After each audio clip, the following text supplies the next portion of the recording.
Assalamualaikum warahmatullahi wabarakatuh. Saya Akbar Cahyo, kelas S5G. Saya di sini akan menjelaskan materi perpajakan tentang ketentuan umum dan tata cara perpajakan atau KUP. Dasar hukumnya ada di Undang-Undang Nomor 6 Tahun 1983 tentang ketentuan umum dan tata cara perpajakan sebagai kerangka hukum utama. Perubahan terakhirnya ada di Undang-Undang Nomor 16 Tahun 2009, perubahan dan penyesuaian atas ketentuan perpajakan untuk menyesuaikan dengan perkembangan ekonomi dan teknologi. Ketentuan umumnya, pertama ada wajib pajak, subjek yang memiliki kewajiban membayar pajak yaitu orang pribadi atau badan. Selanjutnya ada NPWP, nomor pokok wajib pajak, identitas resmi untuk wajib pajak yang wajib dimiliki. Tanpa NPWP, seseorang tidak dapat melakukan pelaporan pajak. 3. Ada SPT, surat pemberitahuan pajak. Dokumen yang digunakan WP untuk melaporkan perhitungan pajak ada SPT tahunan dan SPT masa. Hak dan kewajiban wajib pajak. Hak wajib pajak ada mendapat NPWP. Hak untuk memiliki identitas pajak.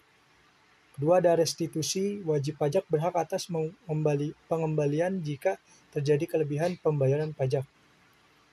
Ketiga, mengajukan keberatan, wajib pajak berhak mengajukan keberatan atas surat ketetapan pajak jika merasa ada kekeliruan.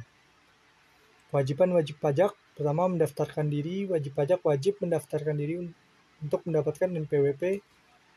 Dua, ada membayar pajak, wajib menyetor pajak sesuai dengan ketentuan yang berlaku. 3. Melaporkan pajak, wajib melaporkan pajak melalui SPT secara rutin dan sesuai masa atau tahun pajak.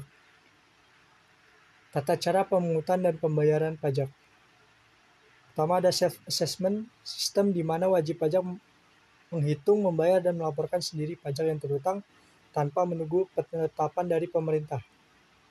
Kedua ada pemungutan pajak. Wajib pajak menghitung sendiri besarnya pajak yang harus dibayar melapor melalui SPT dan melakukan pembayaran ke bank atau kantor yang ditunjuk. Ketiga, pembayaran pajak.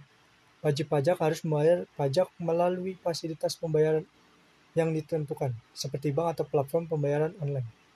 4. Ada batas waktu pembayaran. Sistem jenis pajak memiliki batas waktu pelaporan dan pembayaran yang harus dipatuhi, seperti pajak penghasilan yang harus dilaporkan per bulan atau per tahun.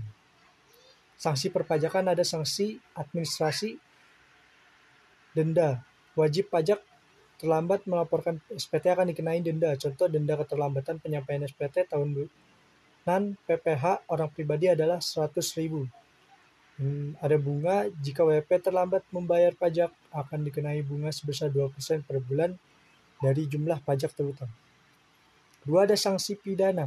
Pidana penjara, wajib pajak yang dengan sengaja menghindari kewajiban pajak atau memalsukan laporan bisa dihukum penjara selama beberapa tahun. Keberatan dan banding. Keberatan, wajib pajak dapat mengajukan keberatan atas surat ketetapan pajak dalam jangka waktu 3 bulan setelah surat diterima. Keberatan diajukan secara tertulis dan disertai alasan yang kuat. Banding, jika keberatan wajib pajak ditolak, wajib pajak dapat mengajukan banding ke pengadilan pajak. Proses banding harus dilakukan dalam waktu 3 bulan setelah menerima keputusan keberatan. Alur keberatan dan banding. Wajib pajak, lalu ajukan keberatan, lalu keputusan ditolak, lalu wajib pajak ajukan banding, lalu pengadilan pajak. Pengawasan dan penegakan hukum. Pemeriksaan pajak, otoritas pajak dapat melakukan pemeriksaan pajak untuk memastikan wajib pajak telah melaporkan dan membayar pajak dengan benar. 2. Ada audit pajak, dilakukan jika terdapat indikasi bahwa wajib pajak tidak patuh atau ada kecurigaan penyimpangan laporan pajak. Penegakan hukum, wajib pajak yang tidak patuh dan ditemukan melakukan pelanggaran serius dapat dikenakan sanksi pidana atau penyitaan harta.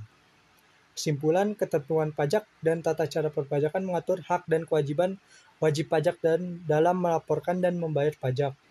Kepatuhan pajak adalah tanggung jawab setiap warga negara untuk mendukung pembangunan nasional. Pentingnya pemahaman KUP dan wajib pajak agar bisa memenuhi kewajiban perpajakan dengan benar dan terhindar dari sanksi. Sekian, terima kasih. Jika ada kesalahan, mohon dimaafkan. Wassalamualaikum warahmatullahi wabarakatuh.